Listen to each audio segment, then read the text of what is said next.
Good morning, Bowie City Church. I'm glad you all are here. Happy Father's Day to all the dads and all the dads that don't have children, but you have been a father figure or to a dad to a child that's not your own. Happy Father's Day to you as well. And because it's Father's Day, we can't just let the moms get all the presents on Mother's Day. So we have a gift for all the dads and those who have acted as dads. And so we'll get that at the end of the service. So you'll have a cool gift. All right, dads, don't think, man, we came to church, they didn't give us nothing. Mom's got gift cards to Starbucks, and we got Jack. We got something for you, dads. We got something for you, dads.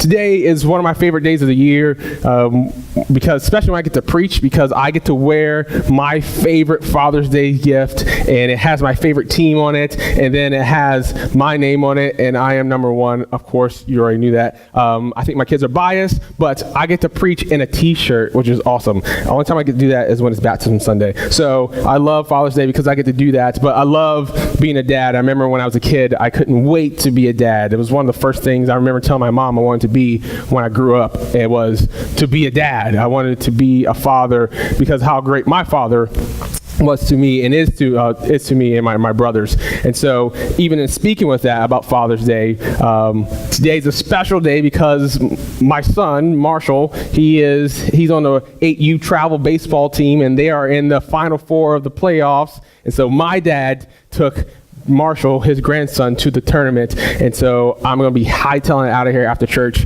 to go see them win the whole travel league, which is going to be awesome. That will just cap off Father's Day. All dads are proud. It's my boy, baseball. Father's Day is awesome. So shout out to all the dads, especially on today's Father's Day. We are we're in the third week of our series titled Resonate. And if you haven't been on the first 2 weeks, I encourage you to go back and listen to the podcast, or you can view it on our YouTube channel, as we have talked about what it means to resonate and why we've chose this word, why we believe God has led this word to us as a church and as for you as a family. And this all started off with us back at Bowie Fest. And if you remember, if you weren't at Bowie Fest, we have a symbol or what we did at Bowie Fest. It's out here on the wall. It says resonate, and how we interact with people and ask what resonated with them. And one of the main things they said resonate with them was family. Family resonates with them. Family is something that moves them. And so we wanted to talk about the family, and it just worked out perfectly that we get to talk about fathers as well. And so if you don't remember what the definitions were, we had 4 definitions that we said we want to apply to resonate. So we'll go over those 4 definitions again, just so you remember what they are. The first definition that we said resonate means to us and why it's important to us is to have a particular meaning or importance for someone. And that is very true when it comes to family. Family is very, very meaningful to us. It should be. And especially if you're a dad, or if you are very fond of your dad, it's something that is important to you, someone that should be important to you. Even for those of us who don't have the best relationship with our fathers, with our dad, without that male figure, without that man, you would not be here. And so that person should be important to you. If it's not, we can work on that. God can fix a lot of broken relationships. But resonate means, one of the meanings is to have a particular meaning or importance for someone. The next definition we had was to continue and produce a loud and clear, deep sound for a long time. That's probably one of the words that we know the most for resonate, for like a guitar instrument to strum it and for it to, the strings to vibrate and that sound lasts for a long time, as the body of the guitar is called the resonator. It makes the sound last a long time. Well, that's what we want for our families. We want our families to last a long time. We want them to have legacy in their community and who they are. And so we said resonate. Now it's awesome for Father's Day because fathers want to leave a legacy, right dads, right fathers? We want to leave a legacy with our children, not just for our name, but for our children to be. And if we don't have children, for all those we come in contact with, we want to leave a positive mark on them. We also said that resonate means this, to produce an emotional effect on someone. And I got a lot of that growing up. My dad left some emotional effects on me, produced them, especially with his hand, like bam, it caused an emotional reaction out of me. A lot of times growing up, it resonated with me a lot growing up with that. But my dad was a man who trained us and disciplined us so we would know which way we ought to go. And so that should be meaningful for us as well. As families do the same thing, that families produces an emotion out of us. We think about our families, especially I know moms, they think about the family long enough, they start getting teary-eyed, they start crying. I saw it at graduation. I can just tell my wife, hey, one day Jonathan's going to move out. She's like, don't talk about it. Like she gets all emotional because family resonates with her. It resonates with me as well. And the last definition is to relate harmoniously. That's what we want. We want the family to live in harmony. Anybody want harmony in their family, in their household? We all do. We hate when there's not harmony, when it's all flat and sharp and like it's out of key. You're like, this is horrible. Like we need to get together, do something to get in harmony. We all want that, especially dads. Dads love when things are in harmony. Or peace. Either I want peace and harmony. I don't want like banging on piano kind of. No, I don't want that. I want peace or harmony. When the kids are playing and laughing, it's like, oh, and the wife is over there doing her thing. I'm like, this is right. This is good. That's what we want for our families. We want families to resonate. But what do we want them to resonate? What do we want our families to be giving off? What loud, clear sound do we want families of Bowie City Church to be known for? We want the families to be known for the gospel. We want in every one of our families for the gospel to be the thing that resonates through, the thing that people know you about, that know about you, that when they see you, what they see that resonated, the thing that moves them, the thing that means the most to them is that these people love Jesus. These people know who God is. That's what we want. But in particular this morning, we're going to look at fathers. How does this relate to fathers when it comes to resonate? What does it mean for a father to have the gospel resonate through them, into their family? So, as I'm talking to dads today, and particularly to dads, I want to make sure that all the wives and all the moms don't take this sermon as ammunition later. We're like, you heard what Pastor Dione said, and doing elbows. Don't do that. Don't do that. Don't say, oh, Dad, you messing up because Pastor Dione says, Dad, you can't tell me take out the trash because that provokes me to wrath. And the pastor said, don't provoke your child to wrath. Don't do that because you'll be at my doorstep saying, I need to rent a room, because your dad's like, okay, bounce. Like, you go ahead. You want to do what I asked you to do. This sermon is not about gathering ammunition for against dads. This sermon is how to empower dads, how to support fathers, how to lift them up, how to encourage them. And so we want our fathers, for me and my dad and all the dads in this room, the future dads to have the gospel resonate through them. And so when in preparing for this sermon, I actually had a whole nother sermon preached, or all typed up and ready. I had 3 points, and they all start with the letter S, and I was like, good. I had a busy week, and I get to Friday and Saturday. All I got to do is just recap it and prepare, and I'm good. We had a busy Saturday yesterday, the baseball field all day. I'm like, awesome. But on Friday night, I get a phone call. Well, I get a message from a young man, and we are talking midnight, and we talk to 3 a.m. And when I end that conversation, God says, that's what you need to talk about. I'm like, but God, I already got 3 points. We start with the letter S. Like that, I'm like, I'm good. Like, and he's like, no, this is what, put that one on the shelf. If anybody need a sermon with 3 S's, and I got you. I got it. It's all good. Like, you can take it and preach it. But I'm going to be preaching on something different than I prepared this week. And I believe this is what God wanted to share, especially as it pertains to fathers.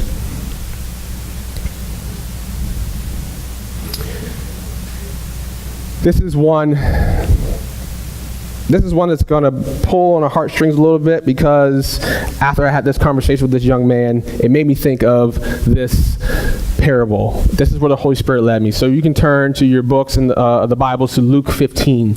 Luke 15, or in your device, Luke chapter 15. And this is where Jesus speaks about parables, and especially about the lost coin, the lost sheep, and the lost son.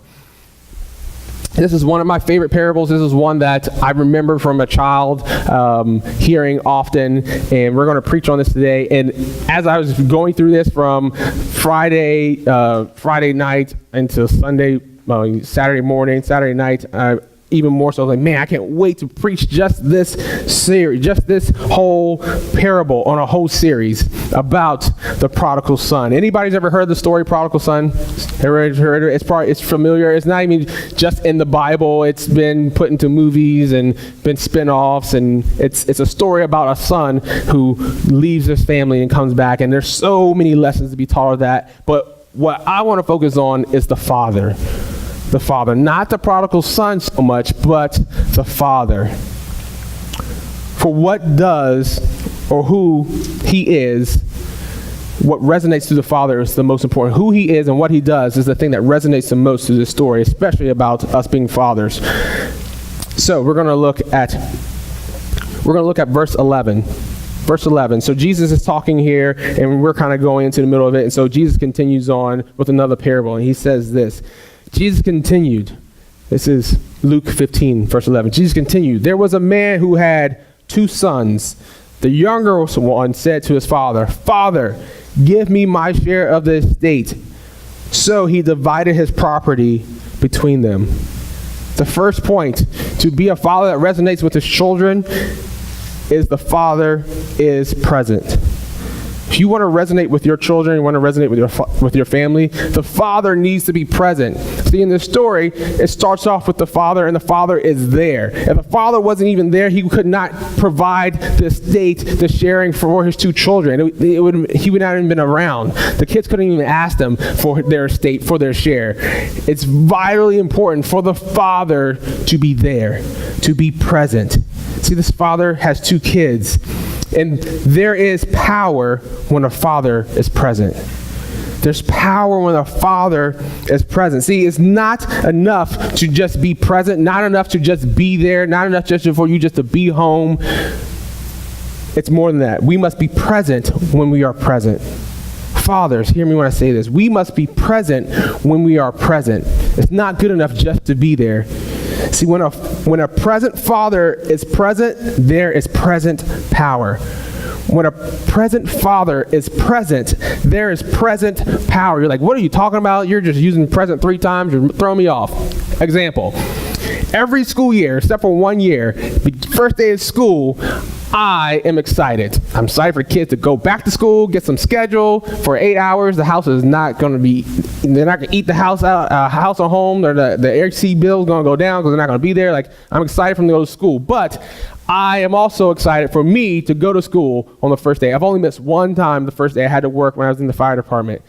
And what I do, I make sure that I'm present the first day of school in class. So I go, I meet the teacher, and I want the teacher to know that I am a present father. That they can look at me and was like, oh, this dad he's here. He's here. Like, that's right, Miss So-and-so. I'm here. I'm Jonathan and Marshall's father. I'm present. Not only am I present, I'm going to bring some power to my presence. Here's my business card. If you ever have a problem, just give me a call. I work locally. If Jonathan or Marshall, if there's you always should call me for great things, I know. But if you need to call me, you can just call me. I'll be there.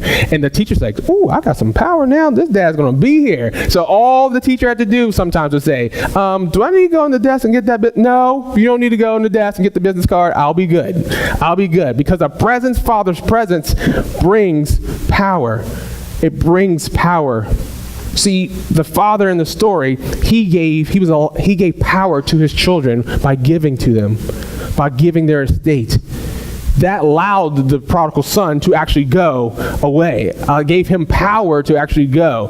Now, the father is the source. The father is the person who actually provides for him. And so, why would the son want to leave the father's source? Why would you ever want to leave the source? If we are let's say we're in a drought area and we get to the well and we're like, this is the source of water and life, it would be crazy for us to say we're going to remove ourselves from that well. We're going to remove ourselves from that source. Well, that's what the son does, and that's a whole nother story, and I would love to get into that, to preach that. But the father has power. His presence is powerful. Fathers, never stop being present, because when you do, you take away the power that you could give to your family and to your children. Be present. Be present. It's the same thing with our Father. Our Father, who is in heaven, is constantly present in our lives. meaning that he's omnipresent. He is everywhere. We cannot escape him. He is involved in our life. He's not just present everywhere, but he also is present in our lives. He's working in our lives even when we don't know it. And then that allows us to have power. But the same thing happens. The same thing happens when you aren't present. There's some negative power that happens. See, when you are present, there's some positive power that happens. But when you aren't present, there are some negative things that happen. There's some negative things that happen. So dads, when we are present and we're not clued in, we get in our box. Dads can get in their dad box. It's very, very easy. Like at least for me, I operate in a lot of boxes. Like I move from I'm home box, and now I take myself out of this box, and now I'm in my chill box. And then I move from my chill box to my nothing box. Dads have a nothing box where they aren't thinking about nothing. They ain't doing nothing. It really means nothing. When their kids say, "Dad, what are you doing?" Nothing. What do you mean nothing? I'm not, what are you thinking about? My wife asks, "Tom, what are you thinking about?" Nothing. Like I can be in my nothing box and it would drive my family.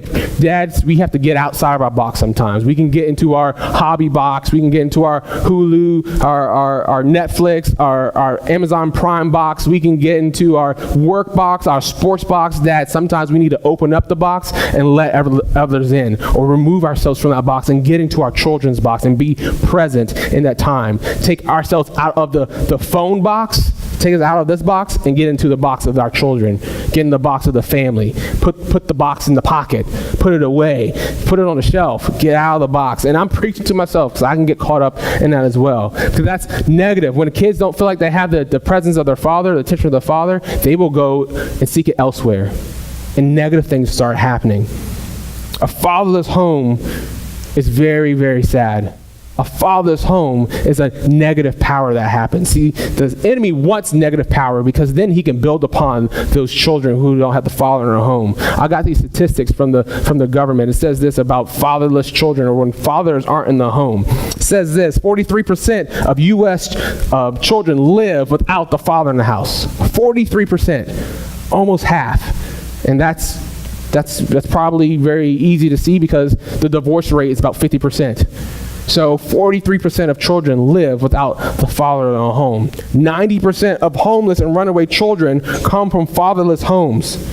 80% of rapists motivated by displaced anger comes from fatherless home. 71% of pregnant teenagers lack a father present. 71%. 63% of youth suicides are from fatherless homes. 85% of children who exhibit behavior disorder comes from fatherless homes. 90% of adolescents that repeat arson come from homes where their father isn't present. And 85% of youth in our prison systems grew up in a fatherless home. The impact of the father not being present is huge. Fathers, I want to thank you and encourage you. I want to thank you first for being present. It means a lot to me as a pastor to see fathers' presence. I love watching dads with their children. I love it. I love to see how they interact, how they discipline their children, how they make their children laugh, how they deal when their kids are trying to embarrass them, like how dad does with that awkward moment, like don't you do that, don't embarrass me. Like I love watching how dads interact. I love to watch how mentors interact with those they're mentoring, or the uncles with their nephews, or the coach with the players. I love it. I love to see dads engage. Dads, continue to be present because you will give power to your family. Next, fathers that resonate with their family, with their children. It's present, and it also gives praise. This father also gives praise. And so we're going to jump a little ahead in the story. What happens is that the father just gives this estate to the son, and the son goes and he just spends it all, and he just lives how he wants to live. And then the money runs out, and then there's a recession in the country, and the son, he's like, I'm homeless. I don't have anything. I don't have any food. I don't have anything. He was living, giving food to the pigs. Like that was his job, and he wanted to eat what the pigs were eating because he was so hungry. Like his life went totally complete 180 of what he thought it would be. And so he says, I'm just going to come home. I'm going to come home. He swallowed his pride and came home. So the father accepts him home. And as the father accepts him home, he does this in verse 22 when the son comes back. He says this, but the father said to his servants, quick, bring the best robes and put it on him. Put a ring on his finger and a sandal on his feet. Bring the fatted calf and kill it. Let's have a feast and celebrate. See, a father, a good father, a father that wants his presence to resonate through his children, is quick to give praise. It's quick to give praise. And for some of us, that may not be the father that you had growing up. You may not have the father in your home that gave you praise, like quick to give you praise. You may have the father that you had to like beg and plead for them to say yes, beg and plead just for them to look at you, beg and plead for them just to spend some time with you. But dads, let us be dads that are quick to give children praise, quick to give our children praise from they're young to when they're old, to give them praise. I love it and still love it when my father gives me praise. I love it. I love when he tells me he's proud of me. I love it when I was a little kid and he was like, good job, Dione. I'm like, yes, my dad said it, I'm good. And now when he's like, Dione, I'm proud of you, I'm like, Dad, that means a lot to me. I love to hear the praise of my father. Same thing with us, with our Father in heaven. We should love to hear the praise of us. When he praises us for what we've done, when we have walked the path we should have walked, when we are going to places that he's called us to go, the Father praises us. Says, good job, my faithful servant. Praises us, but it's so easy for us to do the opposite. A lot of times dads aren't looking for the good. We're looking to correct. See, dads are good at fixing. We like to fix things. We like to stop problems. We like to do that. And so problems only happen when bad things when things are going right. So dads are quick to say, don't do that. Stop it. Girl, you better not wear that. Like we're quick to do that because dads like to fix things. We like things to be a certain way. But we need to be quick to give praise. We need to be quick to give praise. Some of us think, I don't want to give praise that easily. I don't want to blow my children's heads up. I don't want them to think that their stuff don't stink and that they're the best thing to the world. That some dads have that kind of feeling, but that's not what God did. When God saw Jesus, he gave him praise. It says this in Matthew 3:16-17. This is when Jesus was baptized. It says this, when Jesus was baptized, immediately he went up from the water, and behold, the heavens opened up to him, and he saw the Spirit of God descending like a dove and came to rest on him. And behold, a voice from heaven said, this is God saying this to his son, this is my beloved son, who I am well pleased. God was quick to give Jesus praise when Jesus was doing something right. And Jesus did everything right. So Jesus was always getting praise. Let us as dads always look to give our children praise. It builds them up. But not only just be quick to give them praise, let's show them how we praise. Let's show them that not only do we praise you when you do something good, but I praise the Father who makes everything happen. I worship him. I give him. My life is for him. My life is praise to him. Let us be an example. Let us be an example of how we praise our wives or we praise the others in the community. That our children say, man, my dad's not the one who's like, man, that person is dumb. That person is stupid. Why do they do that? Why do they do this?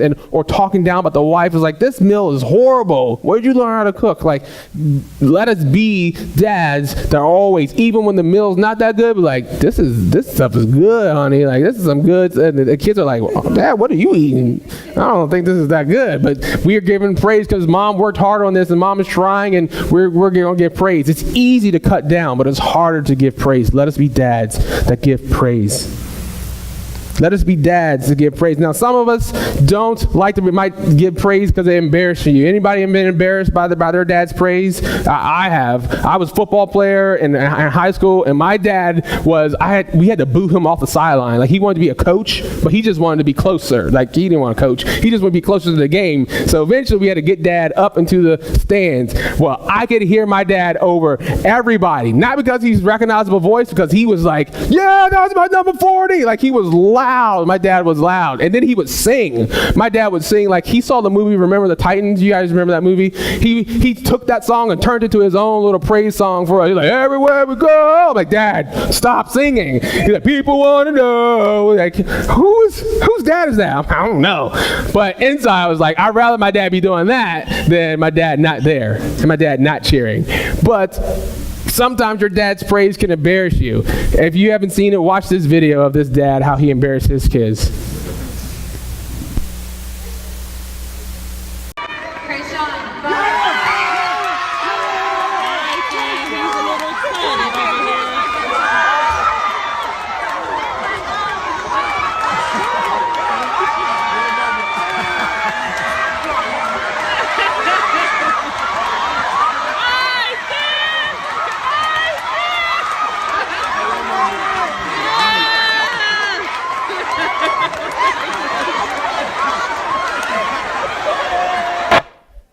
That dad was going all out for that praise. He was like, my girl graduated. Yes. So my son, right now, my dad's with my son Marshall at the baseball game. If Marshall gets a base hit, it's going to be like he won the World Series. Like, my dad's going to be going nuts. Because my dad is someone who always was quick to give praise. Dads, let us be the same way.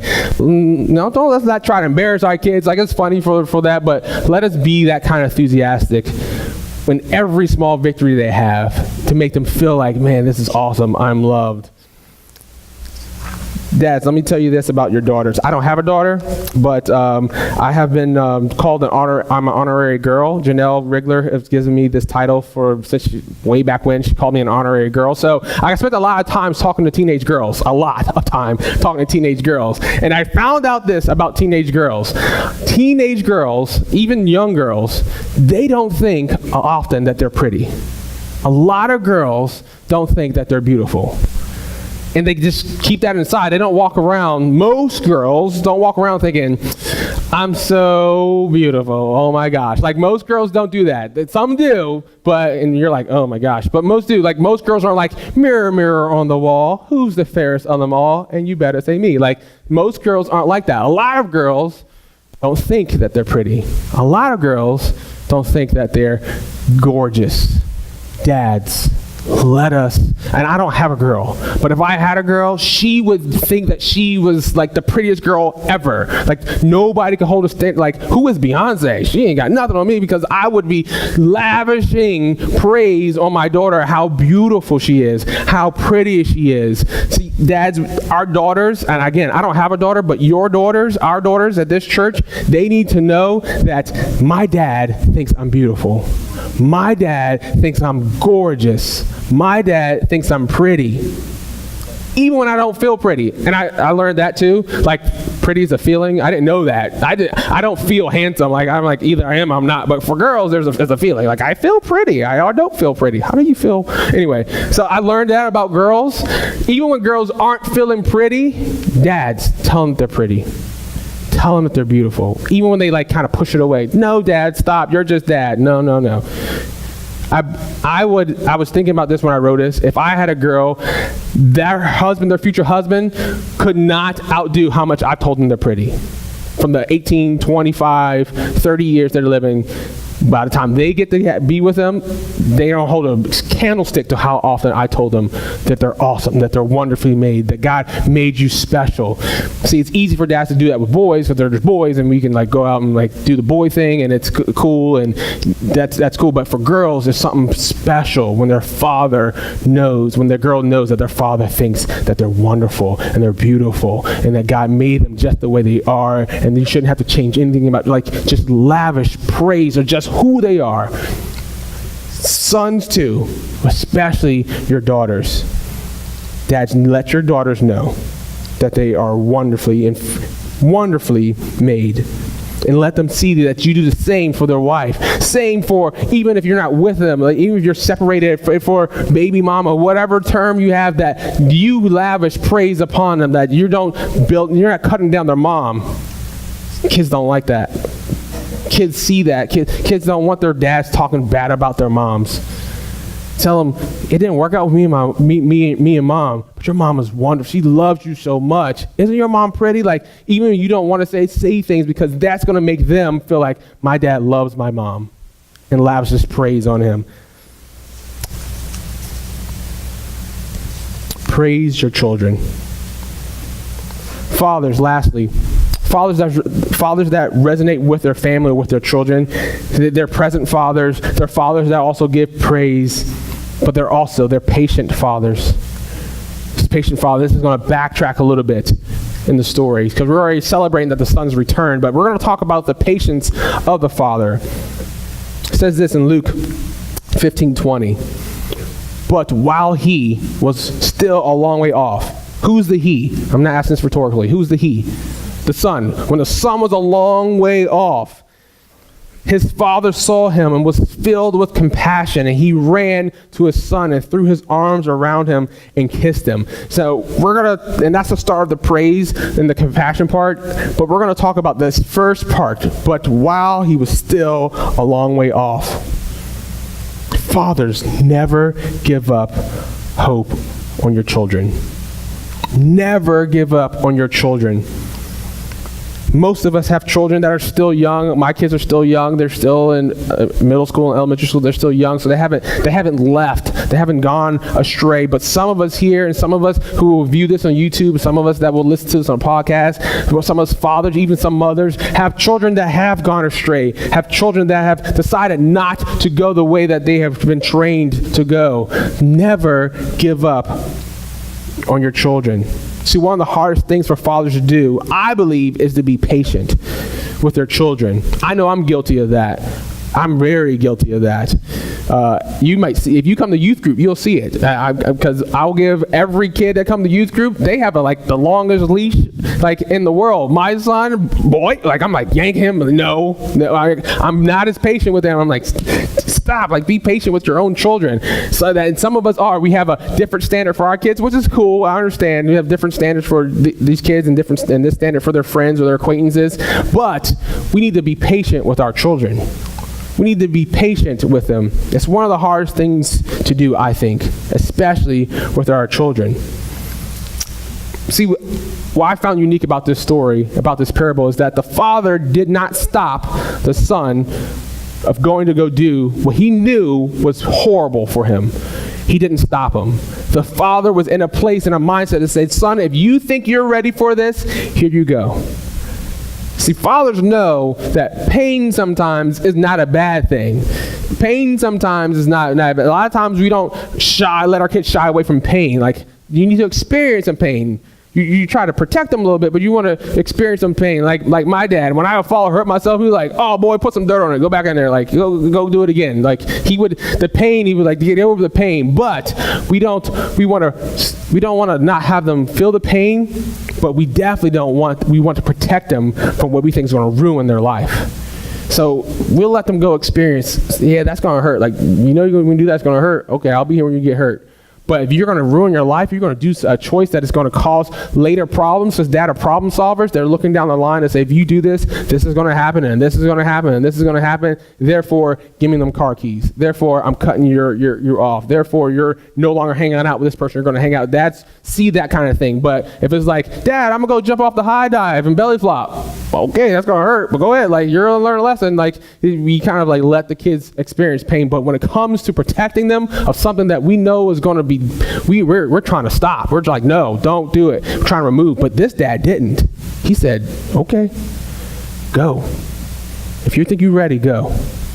And I was like, whoa, that's total opposite. If my son was there, he's like, Dad, I'm tired of this. I want all my stuff. I'm ready. I'm leaving the source and I'm ready to go. I'm like, no, you're not. No, you're not. Yes, I am. No, because you're going to go do this, and you're going to do this, and you're going to do this, so you're not. It's not happening. No, shut it down. Don't even think about asking mom, because I told her to tell you no too. Don't even do it. But this dad was opposite. He said, here you go. He was patient.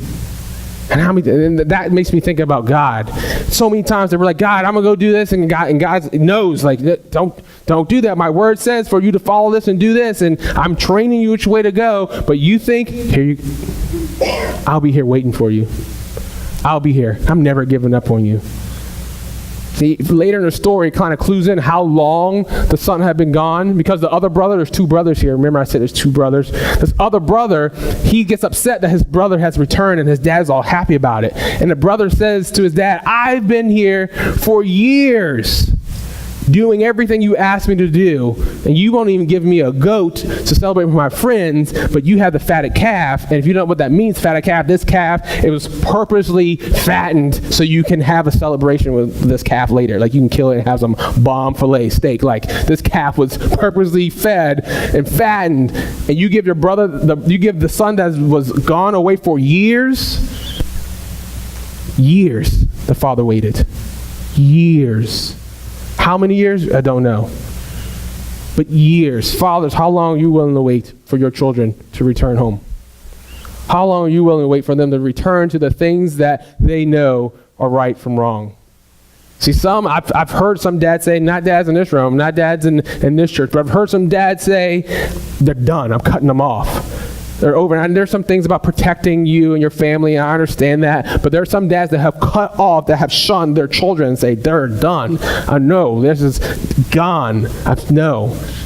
And it's like, what? How could we do that when the Father in heaven, the Father that loves us, is patiently always waiting for us? Fathers, never give up on your children.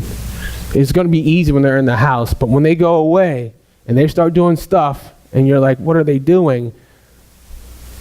Never give up. Be patient. For the last thing, what you're going to do while you're patient, you're going to pray. A father that wants to resonate with his children and family, they're a father that prays. They're a father that prays. And it doesn't say this in the story, but I can just imagine that the father in this parable is just praying and praying for his son and praying, if it was a daughter, praying for his daughter.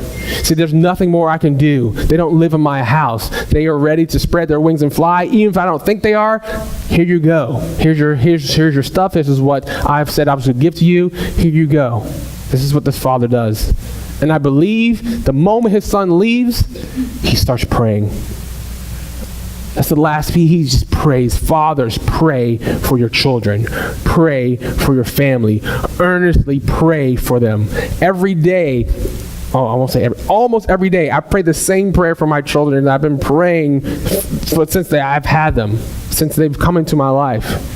That they would be God-fearing kids, that it would be great men of God. God, that they would protect them. I have this prayer that I say, I won't recite it, but every day I pray for my children. Pray for your children and be patient and be present and give them praise. We don't know how this story actually played out. It's a parable. Doesn't mean it really happened, but it could have happened in a lot of different ways. It could have played out different ways. But in tribute of Father's Day, I was watching show a video to how the prodigal son could have turned out between the father and the son. Let's watch this.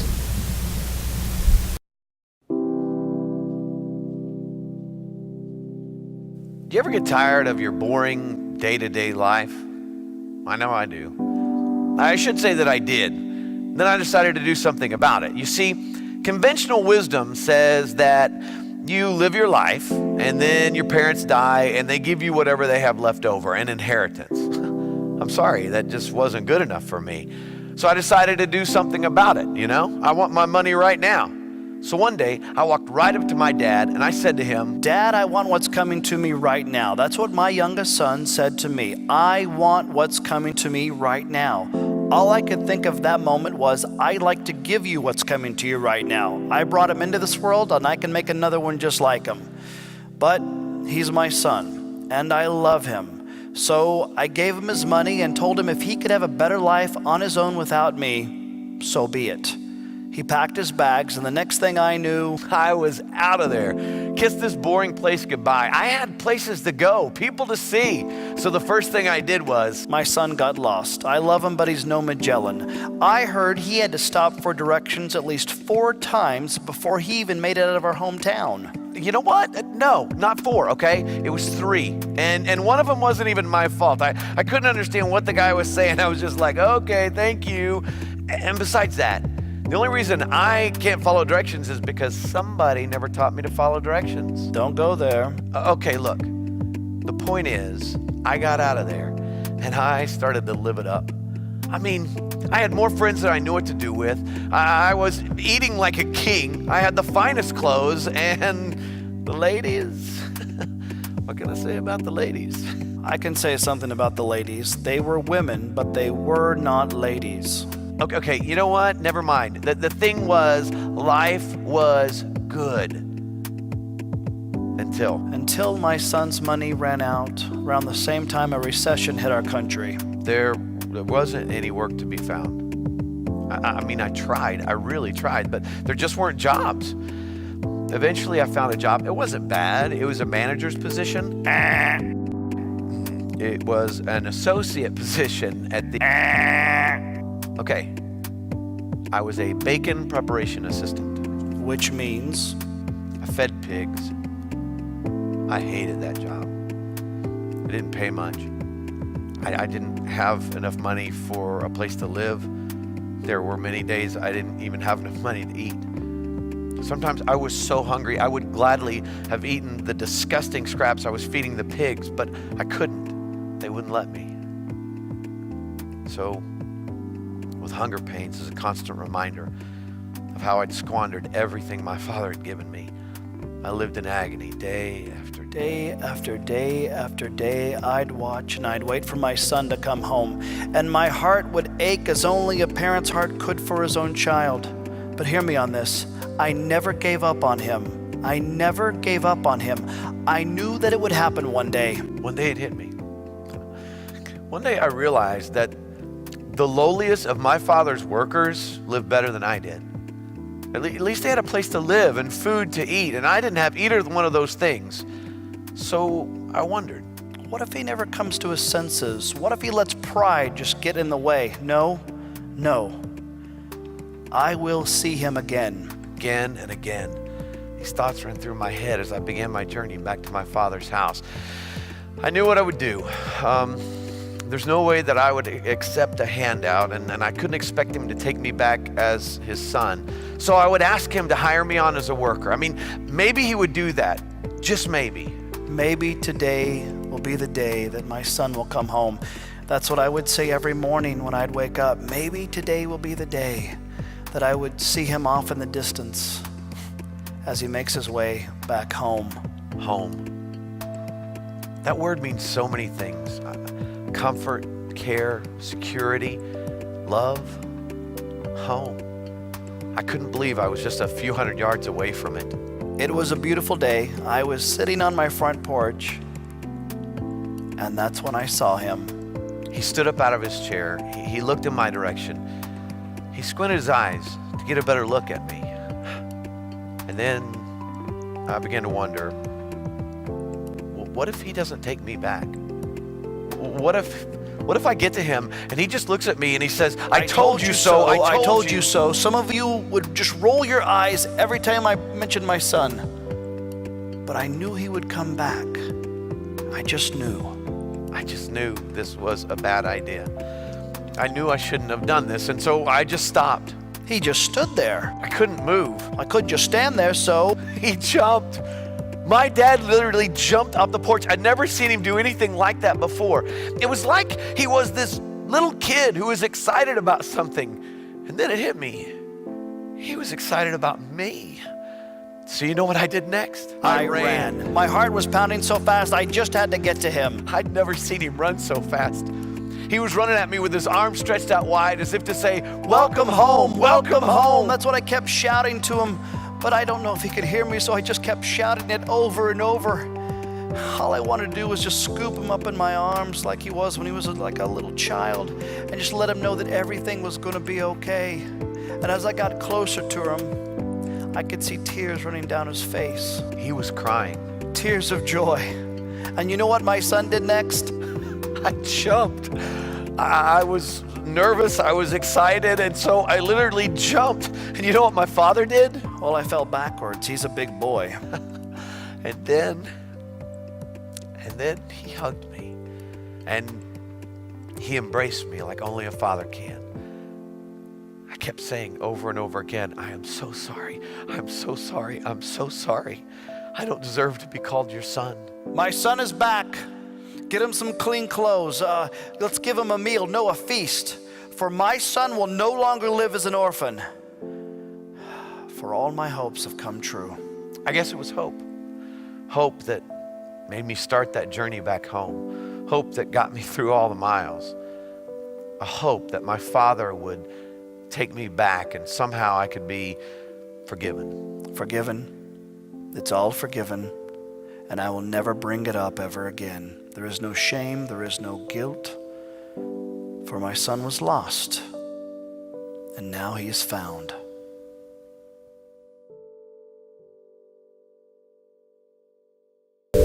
And for some of us, that's us. I know this pertains to fathers, and I'm speaking to fathers, but some of us, that's us. We have left.